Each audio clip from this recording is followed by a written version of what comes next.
się dowiedziałam drugiego sąsiada, przecież tam fermę norek będą budować, więc coś podobnego i pojechałam do sołtysa i powiedziałam po moim trupie.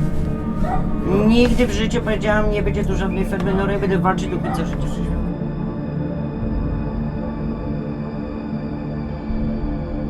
Śmierdzi niesamowicie padliną, to jest taki słodki zapach, że nie idzie wytrzymać to słodkie.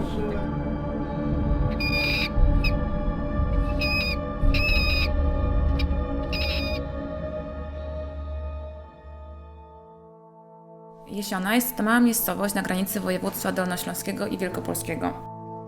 Jeszcze nie tak dawno można było tu wieść sielskie życie, do czasu kiedy nagle powstała ferma norek. Pierwotnie była zgłoszona jako mała hodowla królików.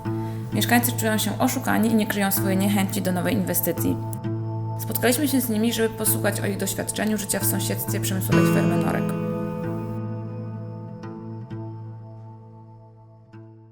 To było tak, facet składa papiery, ma za sobą cały rój adwokatów, on po prostu tylko składa papiery i on z założenia wiedział, że będą to norki, to nie wiedział, nie na króliki składał. Projekt był zatwierdzony na norki, co Tomek już wszystko wyliczył, wszystko się zgadzało, że to jest na norki i tak dalej. Starosta podpisał i nie było mowy nawet. Poszliśmy do takiego radnego powiatowego tam i z nim, i on właśnie zadzwonił do wiceburmistrza, tak? I mówi, że przedstawił się, dzwoni tutaj ten i on mówi, że co będzie w Kotowskiej. A on mówi, że nie, że on nic nie wie, że nic nie będzie, że nie będzie na pewno żadnej fermy. No. No. Jak my żeśmy zgłaszali to na nas patrzyli jak na debili. Oni się śmiali nam, czego ci oszołomy znowu chcą. Ja mówię, no ale my tutaj tak fajne mamy te tereny i taki jeden dziad. Jak to jest możliwe, żeby jeden dziad dyktował wszystkim i jak mają żyć?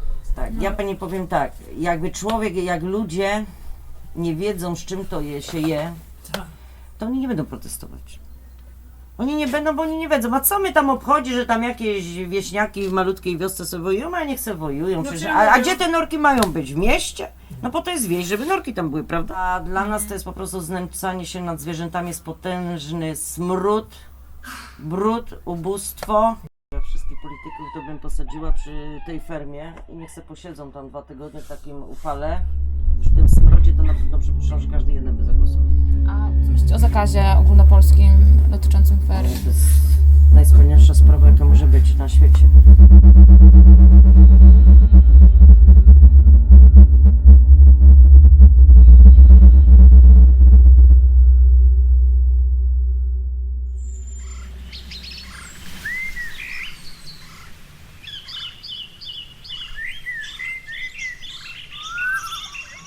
Kilometrów dalej znajduje się Cieszyn. Nasi przyjaciele założyli Stowarzyszenie Przyjazne Otoczenie, które prowadzi działania ekologiczne. Między innymi zrewitalizowali ścieżkę przyrodniczą przy stawach. Impulsem do założenia stowarzyszenia był plan budowy wielkich ferm norek. Mieszkańcy zablokowali powstanie 2 z nich, jednak pomimo działań stowarzyszenia hodowca dalej prowadzi małą fermę norek w środku Cieszyna.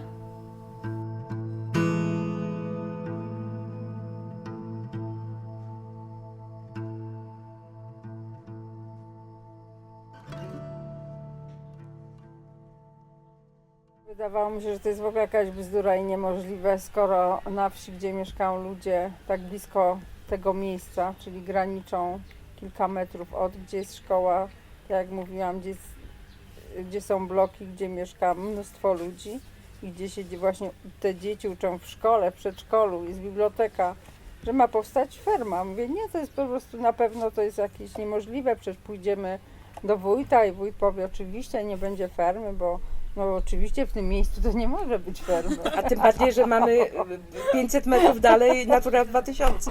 Także nie, to jakaś bójda. Potem poszliśmy do wójta. Ja płakałam, krzyczałam, myślałam, że to jest po prostu niemożliwe, jak się dowiedziałam, że jest 16 DJP i do widzenia i ma prawo założyć. I dalej nie wierzyłam, dalej. I nie, to Sanepid nam pomoże.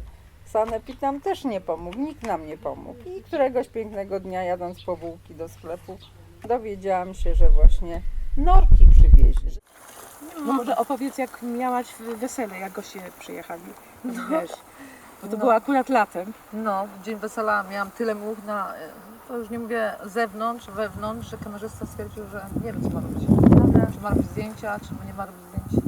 No jest okropnie, jest przyjdzie lato, jest upał, to jest W nocy się nie otworzy okna, cały czas zamknięte. W nocy jakby się zapomniało na zamknąć, Ty czujesz ten żeby zapach? wychłodzić, to obudzi, to jest smród obudzi, nie?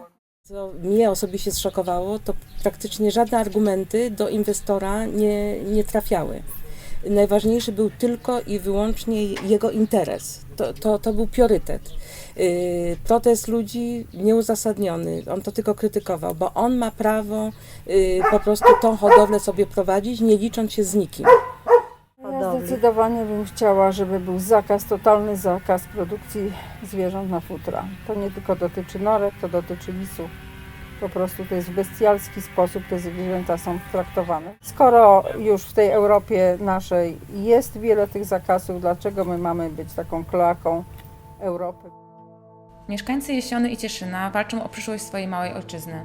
Uważają, że fermy norek niszczą piękne miejsca, w których żyją ze swoimi rodzinami. Czy ich głos zostanie usłyszany przez władze, które często lekceważą ich problemy? Mam nadzieję, że jeszcze kiedyś odwiedzimy zarówno Cieszyn, jak i Jesionę, ale horyzont nie będzie już szpecony fermą futrzarską.